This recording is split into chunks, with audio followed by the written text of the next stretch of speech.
Imam Babacar Sylla dégg naa sa intervention waaye gis nga l'islam dafa am jikko yum jàngale ak comportement jikko yooyu ak comportement yooyu war na képp ku doon jullit rawatina ku dem ba ne imam nga am cër ak responsabilité ci l'islam. Gis nga diine ji du diine force te diine ji du amal nit njëriñ fekk borom mi nekk ci diine ji amul personnalité ak dignité l'islam du ko jëriñ dara ndax kuy julli waxtu julli juróom mënoo koo génnee ci l'islam kuy jàng alquran mënoo koo génnee ci l'islam kuy dem Makka di génnee asaka mënoo koo génnee ci l'islam kon jullit pour mu doon jullit borom day am dignité am personnalité. jotaayab xam-xam man dama invité yow den la invité yow ku la invité Assane Mesere lan la defal l'islam man lu ma defalul l'islam te buñ àndoon maag Assane masala rot man duma ko laaj moom moo ma koy laaj yow nga mën a toog ak moom bay défendre ses propos nga ne keneen du toog ak Cheikh Ahmed Cissé malhonnêteté intellectuelle bu bon mu ngi noonu muy benn point. ñaareeli point bi l'islam du forcé tab kenn moomu ko sa ndey moomut ko suma baay moomut ko sa ndey ji la jur yow ak baay ji ma jur kenn leen rek ci jullit ñi waa lan moo la may ak kan moo la fal yow ba nga mën a dëgëral mën a wéti li gën a màndu ci l'islam mooy man lii laa jàng te yem ci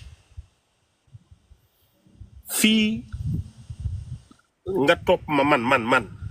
nga ne duma baatare waat soirée ana imam ana seetaan soirée bay xam kuy baatare ba mu lay métti te maa ngi lay waatal ci yàlla mi bind suma bakkan bari na nit ñoo fonk bañ lay jox secret nga di ko liggéey ak turi yàlla wallahi tallahi man mii maa leen ko jox billahi wallahi tallahi maa ngi gën ci yonent yàlla Muhammad sallallahu alayhi wa sallam te yow xam nga ci lu wér ne bu fekkee ne dëgg rek ngay xeex am na loo mën a wax ci Sénégal ci niti Sénégal lu dul man waaye dafa am ci lobby boo nekk ak programme boo nekk nga am ay intérêt yooyu dawal moo tax nga mën a tiim imam Lamine Sall doomi Abbas Sall saaga ko ci wax ju mu wax Moustapha Sy wax ne yonent yàlla Souleymane dafa njaalo te ñemewu ko attaqué ndax boo ko defee mu ñuus la te Tiwaawoon nga bokk te sëti Maodo la làq doom dóor doom du l'islam te imam bu am lu muy ragal na delloo kaala gaak mbaxana ba bàyyi jullit ñi dem seen yoon laa taxaafoo wala tahzanoo inna Allaaha ma'anaa bu doon dëgg ci yow doo gis ku ne yonentub yàlla dafa njaalo kii wax masala nga attaqué ba ne bandi la bàyyi kii te seen mbooloo moom ngeen ànd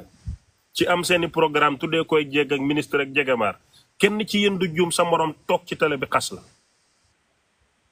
waaye képp ko d'accordul ak yéen ngeen monopoliser diine ji mel ni sa ndey ko moom wala sa baay imaam dëgg li ko war mooy màndu am dayoom te maa ngi lay lancer défi yow Babacar Sylla wallahi tallahi bis boo toogee ak man laaj la ci l'islam fiq fukki masala ak ñaar doo ko tontu te fañ jógee duñ fa jógee te tontuwuma ko su caaxaan rek jeexee te beneen bi ci des yow soo gëmee ne man damay yàq l'islam te nga gëm ne yow làmmiñu l'islam loola tey ñëw suma plateforme wala woo ma ne neen waxtaan laayee ma biir na ma Cheikh Ahmed lii nga jàpp de du dëgg lii mooy dëgg lu la ko tey def su dee yow yàlla rek nga bëgg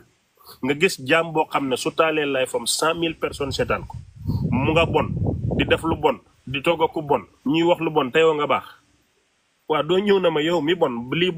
baaxut li moo baax lii de la yonentu daan def di dugg ci garam place yi ci marché yi ci mbaar yi di dugg ak nit ñi di leen dimbale Maodo lii la daan def Alaaji Abdu lii la daan def yow lu tax yow looy mën a def mooy toog ci plateforme di xasub jullit ak gor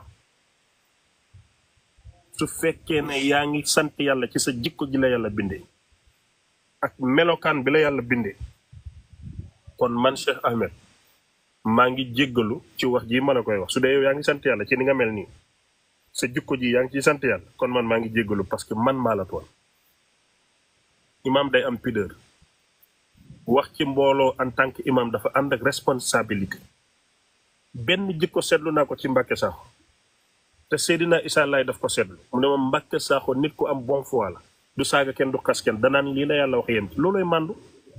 Mbàkke Sakho du yonantu moomut ñu toppuñ ko waaye moom dafay ñëw ne lii laa jàng fii mooy suma sukkandiku waaye mu yem waaye yéen da ngeen di ñëw kii dafa bon attaque personnelle ku faible rek moo koy def. ba pare bul jiiteete julli ñi te wotoo sa cokki loolu rek la am lu ma lay wax imaam day watu imaam dëgg day wati cokkam yaa ngi dégg suma wax yow kaay fii même ma Cheikh Mbacke même ma rek Salman sa mën a dul gi yegg na ba nga ne yow docteur Salman nga dégg naa la mais maa ngi lay gërëm yow ndekete fans nga seetaan nga ma ba xam ne may sëriñu nante seetaan nga ma ba